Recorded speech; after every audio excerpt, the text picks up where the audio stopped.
Hey, crew. It is Saturday, the 29th of April, and I thought I'd throw up a quick video. We've had a few interesting days and some interesting adversity as well, so I figured I'd tell you about it.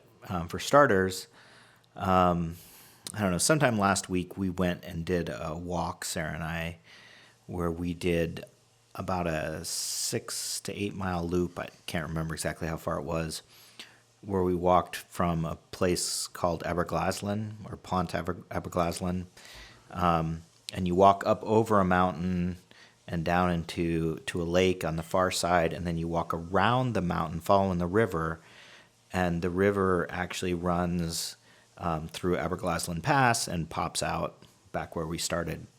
And there's a town of Beddgelert along there, and so we walked it in a counterclockwise direction because it meant we were climbing initially.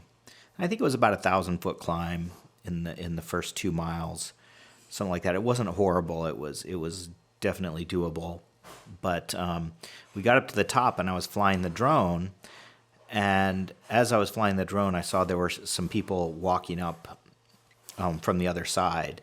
And so I kind of quickly finished, and I landed the drone just as they kind of got to the top. And we started talking to him, and there was a guy named Amir, and I can't remember the other guy's name right now, but there were actually 4 of them walking together, and they said they go out and walk regularly. Anyway, Sarah had a long conversation with Amir in Welsh, and they exchanged contact information, and he said, email me, and you should come eat lunch at the pub in our village, which is is village owned. And so as a result, he also actually said there's an author talking in Carnarvon sometime this week. You should go see his talk. He's talking about the borderland of Wales. And so we ended up finding out about this author event, and we ended up going to it. And it turns out Amir's wife, Tricia, was there with another friend of hers from the village, and I think a 93-year-old woman named Meyer. And so we went to that event and talked to her briefly and sat behind her and then watched it, and it was kind of interesting. It was good. It was just a guy that's written a nonfiction book about the border of Wales in a very sort of humorous way.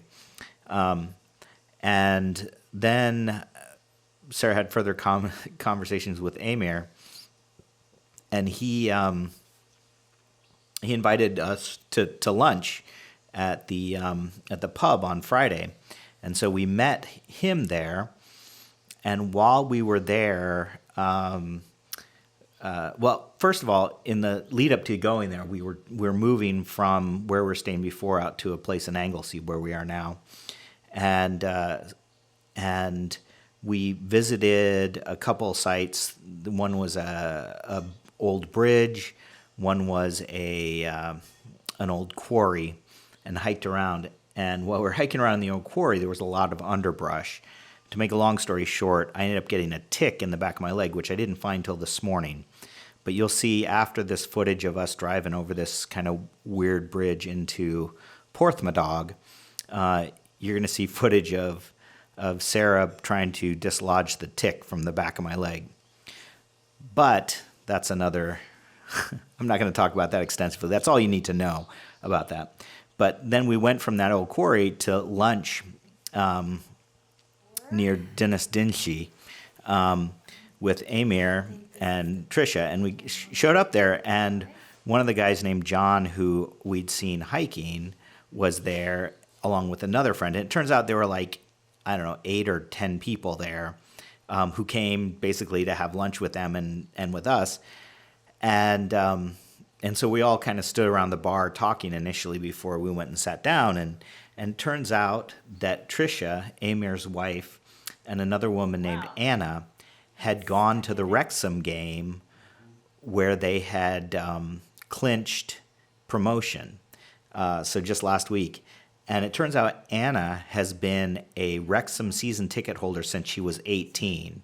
And she's got to be I would say in her 60s or maybe even I would say she's in her 60s now. So a long time. Anyway, Trisha had never been to a soccer game before or a football game.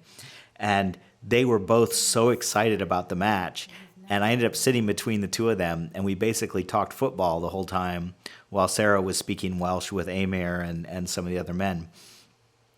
And it was super fun to talk to this woman who's like a lifelong Wrexham supporter.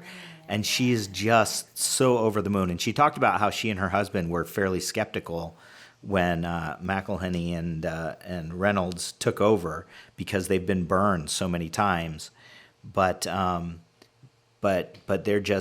they're all in now. The other interesting thing about that is when we were at the author event, and so the author event, the interesting thing about it was, as Sarah said, it's the first time she's ever been in a room where every single person speaking Welsh, except for me, and I think there was one other person out of, 30 people, 35 people. And during the question and answer session, the talk was in English, though, because the guy who wrote the book is English. He speaks Welsh, but the book is written in English, so he was doing readings from it and everything. So somebody asked a question at the end, and they were talking about Welsh nationalism and how, people in the northwest of Wales, where we like to hang out, where they all speak the language, often look down a little bit in people on people in the northeast, people in Wrexham. And they were saying that the whole revitalization of the football club in Wrexham has created this new nationalist pride there, or exposed a nationalist pride and activated the community. And they were thinking that this is going to create more of a sort of synergism for Welsh identity, which I thought was really interesting. Anyway, so we've had a great few days talking about all this stuff, and it's been wonderful. As you can see, Sarah pulled a tick off the back of my leg. That's one of the things that was an negative thing that happened. But the other thing is that I have had, the day after we did that walk around Aberglasslyn, I had a gout attack. And initially, the next day, I just iced it, and it wasn't too bad. And I iced it, and I was just slamming water and feeling pretty good. And we walked another 10 miles the next day. We did another long loop, and then it's just gotten worse and worse. And today, it's just been not good. I mean, we tried to go for a short walk around a quarry or an old iron mine on Anglesey and called Paris Mountain. And unfortunately, my left toe, as you can see here, is swollen and red, and just, it feels like somebody's stabbing it with a knife a lot of the time. So hopefully I'll be feeling better. That's my story. I'm sticking to it. I'll talk to you soon. Bye-bye.